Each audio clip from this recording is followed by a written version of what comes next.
What it is, y'all, girl Black Pop, aka Soda Baby, aka I'm Sugar. You're now tuned into So Talks to Me, and today I'm coming at you with a nice little voice of baby. So let's get into these hot topics. Let's get into it. First on the docket, we got Saweetie. Saweetie performed at the Jingle Ball, and a lot of her fans are now starting to catch on to the fact that her talent doesn't add up to the positions that they put her in. Her choreography is never smooth and in sync.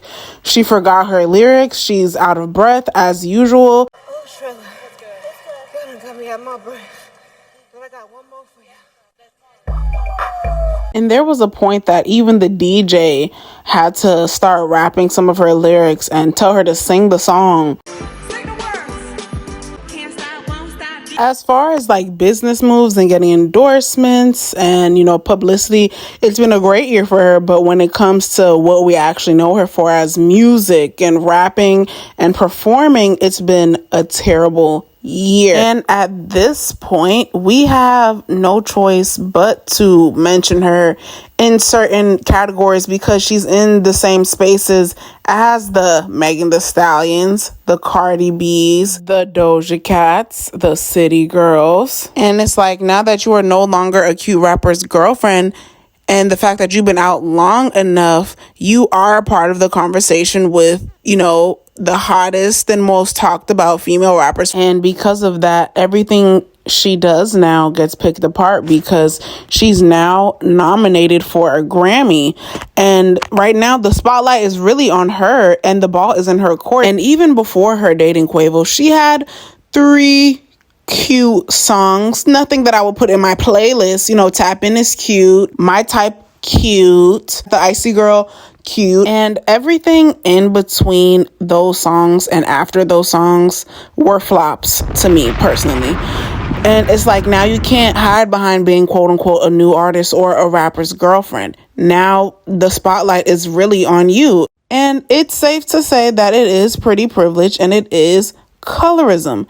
However, she is a great marketer because she's been able to stay this relevant this long, no matter if she's, dating a rapper or posting like she's dating one and gets called out for a clout chaser, hence Lil Baby.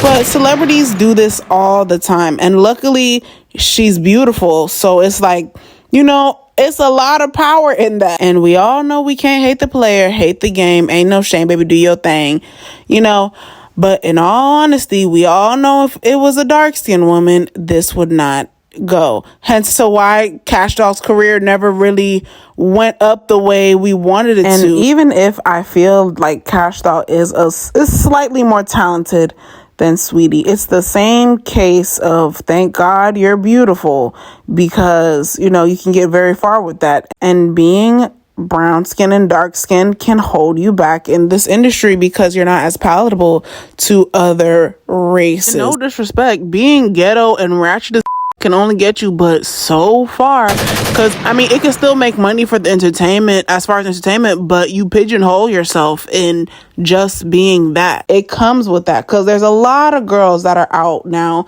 that are surpassing her as talent, but in the music industry, talent is just 25% of the whole pie of what makes a star. You have to be marketable. No, first and foremost, it's about what you look like and can you sell, who you know, and then the music. And in this case, I feel like Saweetie knows somebody that knows somebody. Hence to why she got that Grammy, because it's like, it's other pretty girls out here too, like Dream Doll, but and I feel like Dream Doll personally has better music, but that's just my opinion. And anywho, I feel like this is getting too long, so let's get into the next topic. Next, we have DojaCat. Recently, DojaCat and Jhonni Blaze got into a misunderstanding on her live. Jhonni Blaze asked DojaCat if she could play her music, and DojaCat declined. And I feel like DojaCat got offended because she doesn't really know Jhonni like that. They don't really have a a relationship. And Jhonni probably did it because she's probably asked before and people have done it before, which, you know, in the entertainment business, you better ask and you shall receive. Sometimes it works, sometimes it don't. In all actuality, she doesn't have to, because she's not a promoter. And not only that, it can come off a little, you know, opportunistic, like you trying to use her likeness to, you know, get on. You're using her, you know, her crowd to mesh with yours. And it's nothing wrong with actually doing that. It's about how you do it, how you go about doing it. Cause like, even like, would I have played her song? I don't know if I would have, because it's like, if I'm Doja Cat, I'm like, girl, I'm Doja Cat. I know what my name could do for you. And it's like, if I attach myself to you, not knowing the history that you have, who knows how that can make me look as well. I don't think I would have played her song. I mean, it would have been nice, but in my mind, it's like, I'm Doja Cat. It don't seem like Doja Cat really knew her like that. So I don't think I would have done it either. It's the ego of an artist, man. You gotta be careful who you attach your name to, because whoever you like attach your name to, it can make you look a certain type of way too. So it just is what it is. And Jhonni Blaze, she is beautiful, talented, can play 6 instruments while twerking. She can sing. She's been on Love and Hip Hop. She's been on Growing Up Hip Hop. She's been on Breakfast Club. She's been on Joe Budden Podcast. And I don't ever want to on nobody's dreams, but there's nothing wrong with being a very successful artist. Everybody is not meant to be a star. That's all I'm saying. She brings a lot to the table. And I ain't nobody's fortune teller to be like, this is all it's gonna be for you.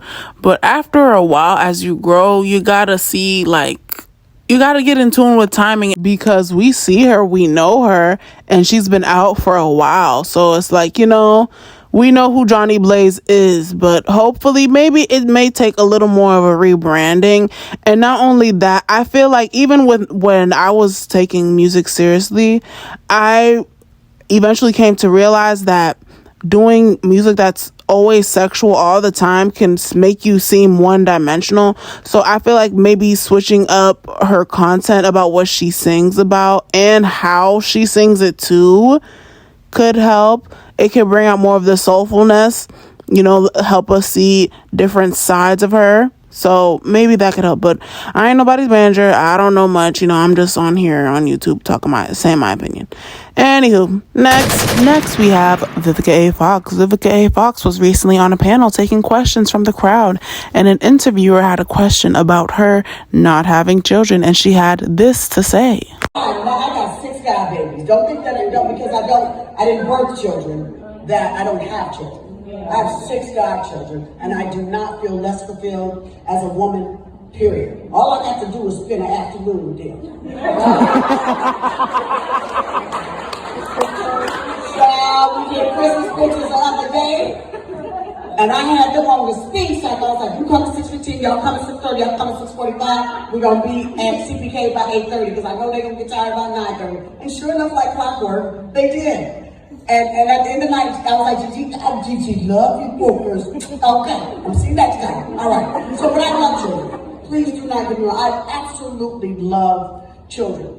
In my life, it was career over children. And I never met the man that I could have children with. I didn't. And she made me feel so much better hearing that as a woman, because when you're an ambitious woman, you're gonna have to make that choice and be like, you know what, there may be a chance of me not having children, but that's okay, because I'm gonna have the life that I want. I'm gonna have the career that I want. And I feel like that's the whole point of life. That's the purpose of life.